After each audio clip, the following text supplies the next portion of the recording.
In early 2021, I think it was after I finished my midterm exams, I thought I would listen to a bunch of records in quick succession, sort of as a quick injection of music, if you will. One of those albums was a peculiar jangle slash indie pop album that I had barely ever heard of, called Anti-Socialites, by this new Canadian band named Always, but I had heard good things about them, and so I decided to try it out. I vaguely remember enjoying some of the songs, giving it a 7 out of 10, and moved on to the next record. I thought it was catchy in areas, but generally didn't feel unique enough. Throughout the next 2 years, I would occasionally listen to Another and Dreams Tonight, but I would never fully get into Always. Until the beginning of October 2022.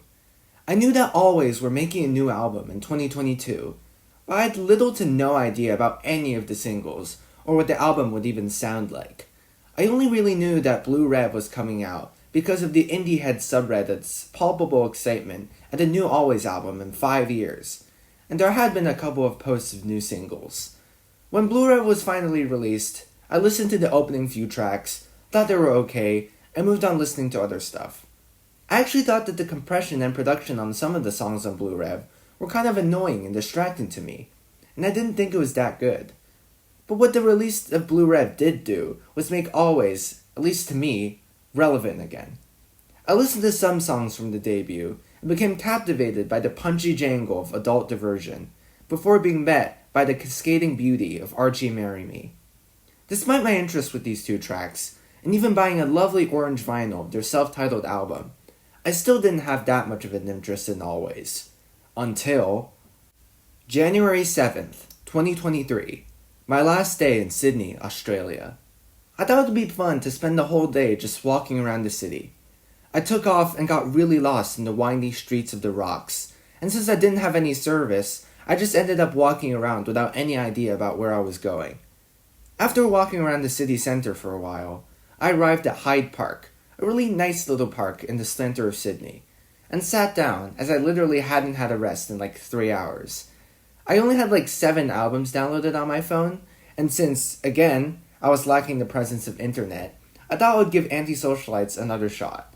I listened to it as I sat on a random park bench, and this time, I began to really appreciate the jangly guitars, unique rhythmic lyricism, and most importantly of all, the sonic world that Always would create, develop, and end in only 32 minutes. I still have a clear memory of sitting on a park bench in a completely foreign country, lost in the gentle synths of Dreams Tonight.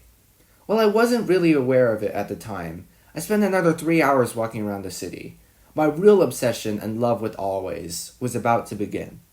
As I got back home and school began again, I slowly began to listen to more and more Always. I listened to Blue Rev in full for the first time and really enjoyed it. I began to listen to their entire discography on an almost daily basis. It felt pretty gradual, but within only about 2 or 3 weeks after I listened to Anti-Socialites on that park bench, Always have become by far my favorite band. So much about the band just fascinated me. The culmination of their influences into something that felt wholly original. Lead singer Molly Rankin's one-of-a-kind voice and lyricism. That sense of hazy nostalgia that buries its way into a hidden place inside your mind. I started to consume all of the Always media I possibly could.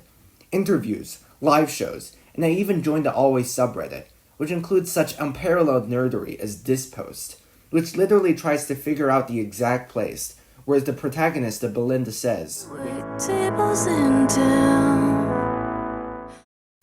However, I think the culmination of my 2 years' experience of listening to Always, and what finally inspired me to make this video, did not happen until February 3rd, 2023.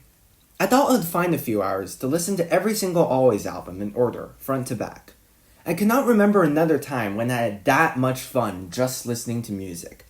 Every guitar line, every keyboard melody, every time Molly went into falsetto just made me think, how can music be this good? By the time I had reached Velveteen in the middle of Blue Rev, and reached that bridge, I had reached a musical ecstasy that I don't think I've ever experienced before. After I had calmed down, I thought I would try and figure out the question.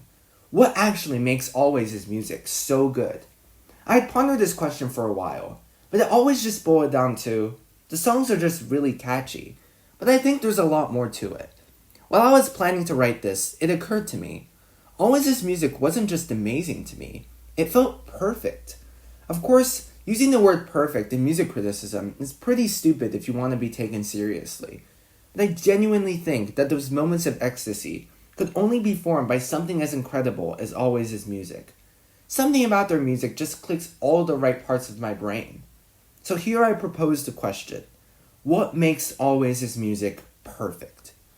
When I first started getting into Always, so much of the online discourse about the band revolved around the various different influences that you could hear in their music.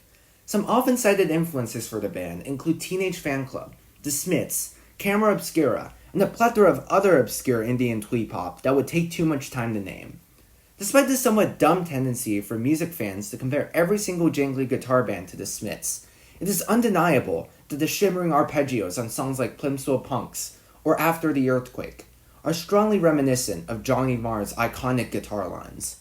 Of course, there's also the homage, if not complete Smiths ripoff of Pressed, which somehow still manages to sound idiosyncratic and fresh.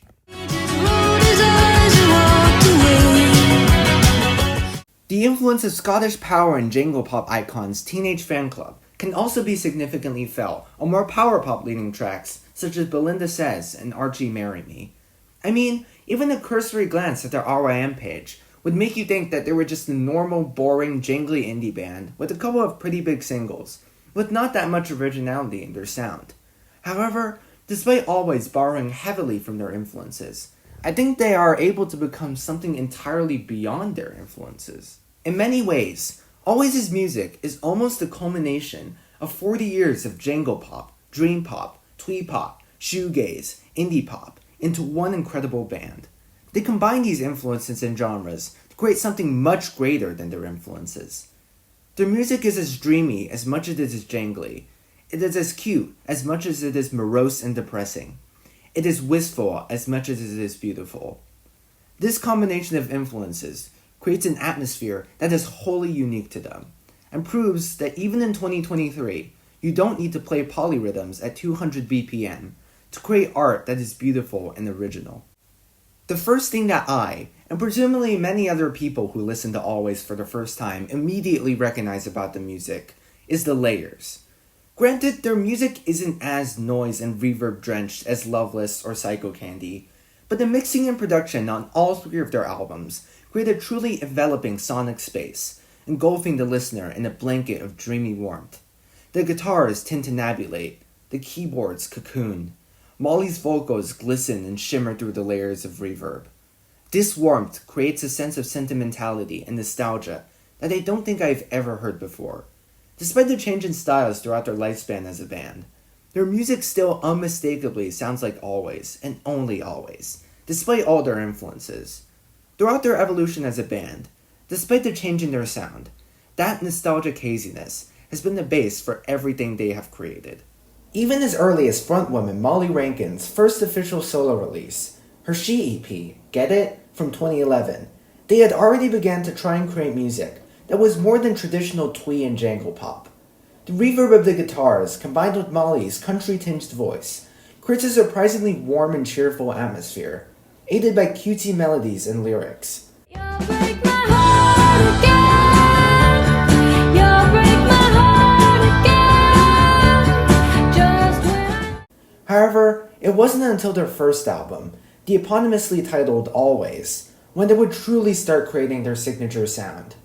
Always is a beautifully wistful album, full of moments that make you dance and moments that make you think, I wish I had friends, before sending you to a fit of crying at 12 in the morning. It's definitely the least emotionally mature of their albums, but that doesn't mean that it's any less brilliant, or lacks any of the wit or acuity present throughout much of their discography. The album kicks off with the C86S jangle of Adult Diversion. It's one of a few more energetic cuts on the album, and instantly propels the listener into a sense of jangly ecstasy and joy. The punch of the bass and guitar is eventually swallowed up by the gorgeous wash of the synth and reverb-drenched guitar lines.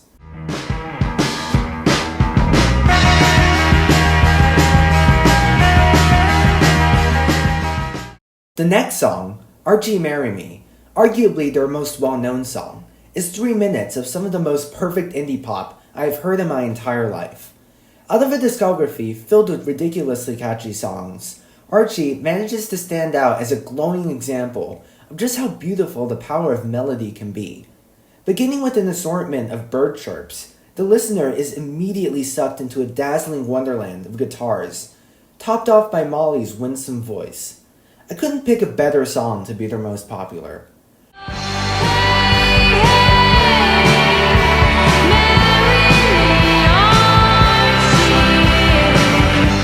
Despite how wonderful I find this album to be, it really struggles to hit the heights of adult diversion Archie for a second time. But that certainly is not a slight against the album at all. The rest of the album is packed full of brilliant and unforgettable moments. The jangle pop of Next of Kin, for example, introduces an aquatic theme, which is built upon with the swirl of the synth and guitar melodies. Molly's vocals are at once youthful and mature in her tone and vocal delivery.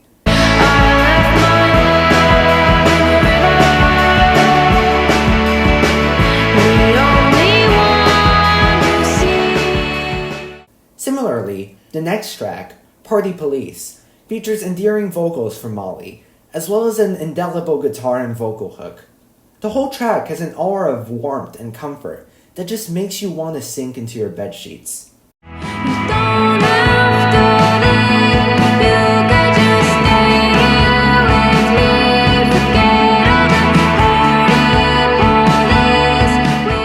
Contrary to these more energetic cuts, the closer, Red Planet, a brooding synth-driven track that feels like it could have been written on the titular Red Planet, is by far the most out-of-the-ordinary Always song, with its idiosyncratic and meditative atmosphere, a stark contrast to most of the up-tempo jangle and indie pop found throughout their discography. It's an outstanding track, and really makes me wish that they had explored this moodier sound more. It's been almost 20 years on the red planet, a place where there are no tears.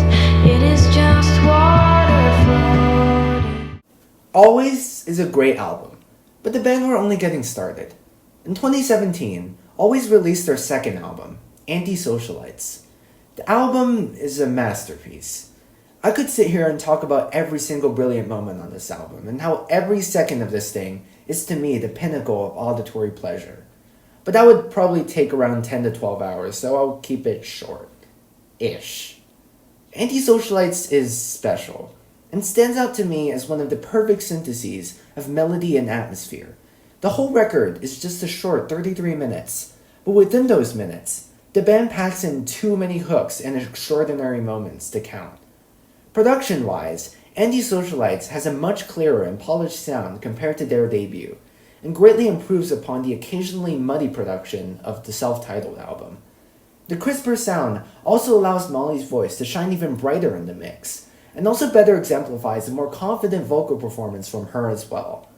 Anti-Socialites from front to back flows incredibly well, with just the right balance of different tempos and musical ideas to create a cohesive sonic experience.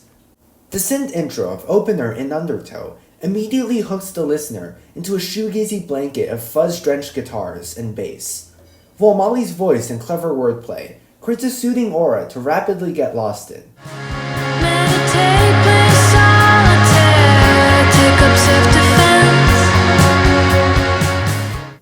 The following Dreams Tonight is a dreamy ode to fleeting romance, and actually explores a hazier sound compared to the rest of the album. Molly's vocals sound significantly more tranquil, and paired with the gentle backing vocals, creates an ethereal and warm atmosphere that you just can't help getting lost in. The next track, Plimsoll Punks, is the first of many up-tempo and even punky cuts on the album. Based around the bouncing bass line and jangly guitars, Plimsoll Punks is a surprisingly angsty track, especially juxtaposed to some of the saccharine lyrical themes. The whole song is an almost 5-minute sugary injection of jangly power pop. Conflicting agitate, you're a Plimsoll punk. You're a Plimsoll punk. The following Your Type further brings a sweet hit of twee-adjacent jangle pop, with Molly's rather frenzied vocal delivery creating a sort of joyous urgency.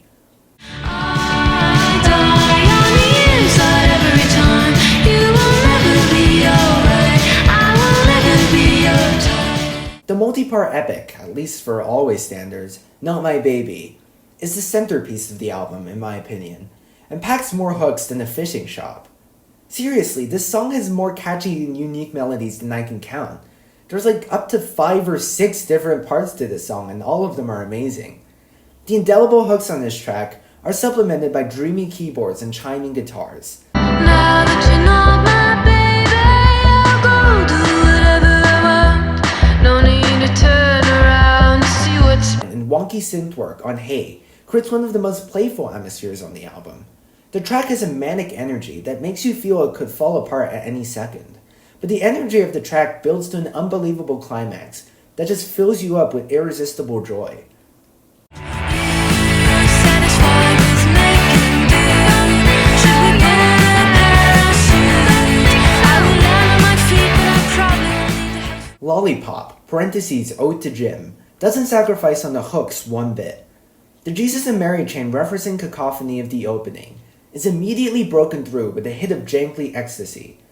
There are points during this song where I just had to sit back and think to myself that this is really that good.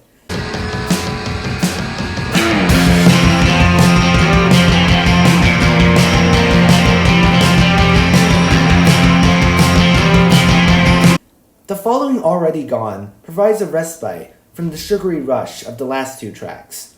A tragic recounting of Molly's father's death from when she was only a child. The song sits in stark contrast to the rest of the album, with Molly backed by gently strummed electric guitars and hypnotic synths. If there were an ocean, we'd be waiting in the distance. The next cut, Saved by a Wave, brings up the tempo and features maybe Always' catchiest hook to date. That chorus, featuring a rare falsetto from Molly, is one of the most joyous moments I've ever had listening to music. You cut your hair, I with a little boy. You close my stars, you can't go down from me. The closer, Forget About Life, is a minimal synth-driven ballad that serves as a fitting and introspective finish to the album. The hazy synth melodies, along with the brilliant lyrics, creates a nostalgic atmosphere that concludes one of my favorite albums of all time. Did you want to forget about life with me tonight, underneath this flickering light? Unfortunately for you, the viewer, there's still one album for me to talk about. In October 2022, Always released their most recent album, Blue Rev, and while it doesn't hit some of the dizzying heights of Anti-Socialites, it's still another one of my favorite albums of all time. You can see that I really like this band. Blue Rev, named after an alcoholic drink from Canada, where the band are from, is by far the most emotionally developed and introspective album from the band, and also sees a shift into a noisier, shoegazier sound, as well as a more diverse sonic palette. For example, the track Very Online Guy sees the band delve into the world of hypnagogic pop and indie-tronica. Molly's voice is fed through layers and layers of psychedelic effects, and the off-kilter synth only add to the charm and allure of the track. He says he types his cool replies and got every on the front of the wedding train. Contrary to the bubbly dream pop of Very Online Guy, a track like Pomeranian Spinster is a bit more distortion away from being a straight-up punk rock track. Molly's rapid-fire, angsty delivery adds to the nervous energy of the entire song, especially when you realize that the song is about Molly's anger at stereotypes about her and women in the music industry as a whole.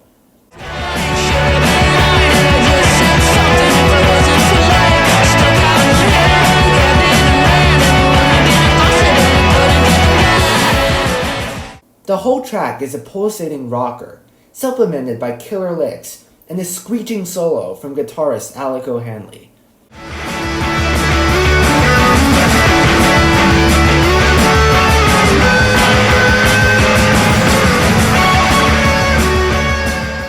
Alec's guitar work on this album is especially standout, with many of his solos, such as that on Opener Pharmacist and After the Earthquake, featuring licks that are at once noisy and melodic.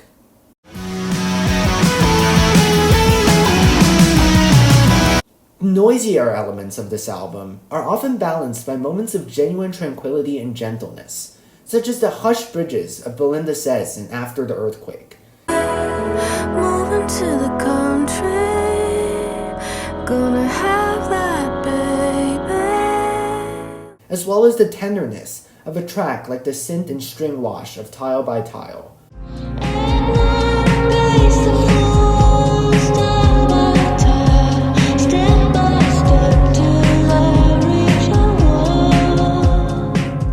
Blue Rev is a remarkably paced album, with all 14 tracks flowing wonderfully to form a cohesive whole. The album also boasts no lack of hooks either. Every track on this album features vocal melodies that you would definitely find yourself humming along to randomly. The anthemic Belinda Says, an ode to go-go singer Belinda Carlisle, and also one of my favorite songs of all time, features an upwards key change near the end, which blew my mind when I first heard it.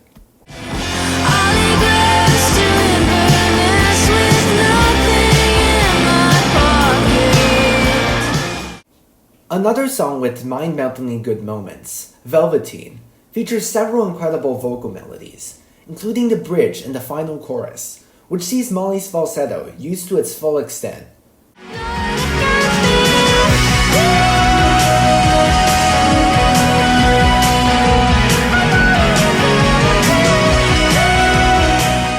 Blue Rev also excels at tension and release, with Easy on Your Own, Lottery Noises, and the aforementioned Velveteen, all having amazing builds and climaxes.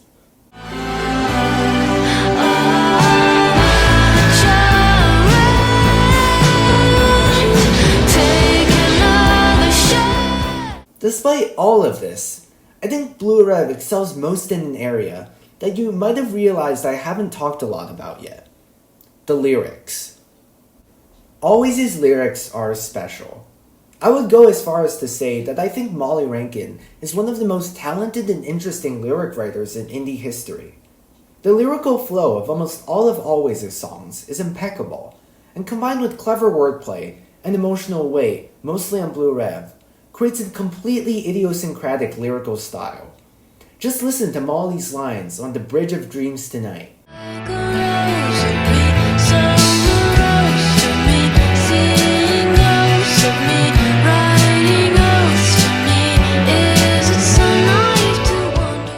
Or the final chorus of Belinda Says.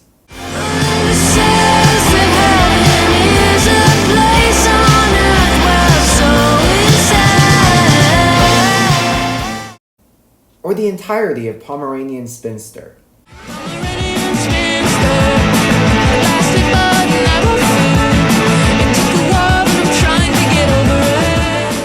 Or pretty much every song for that matter. The point is, the way Molly uses rhyme schemes and wordplay to create genuinely impactful lyrics is astounding. Just take After the Earthquake, for instance. The song tells the story of a quarreling couple whose relationship is rocked by a near-fatal car crash. It reflects the conflicted emotions of the main character as she processes the trauma, whilst also reflecting on a previous argument, the so-called earthquake. The heaviness of such a topic is explored with great introspection by Molly's lyrics, which also possess a unique rhythmic quality, which makes their flow ever the more fascinating and infectious.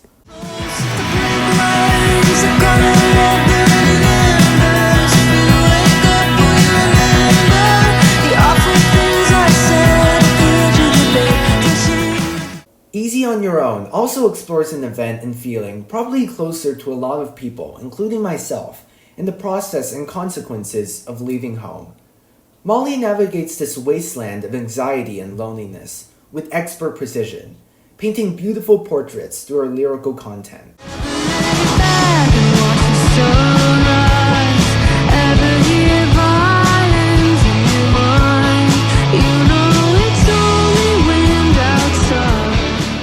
Songs like Forget About Life just make you want to, well, forget about life with someone you love in the middle of the night. When the failures of the past they multiply,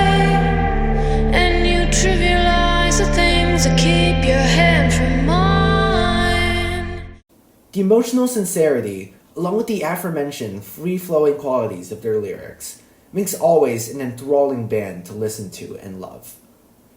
So to answer the question that I posed at the start of the video, do Alvvays make perfect music? No, of course not.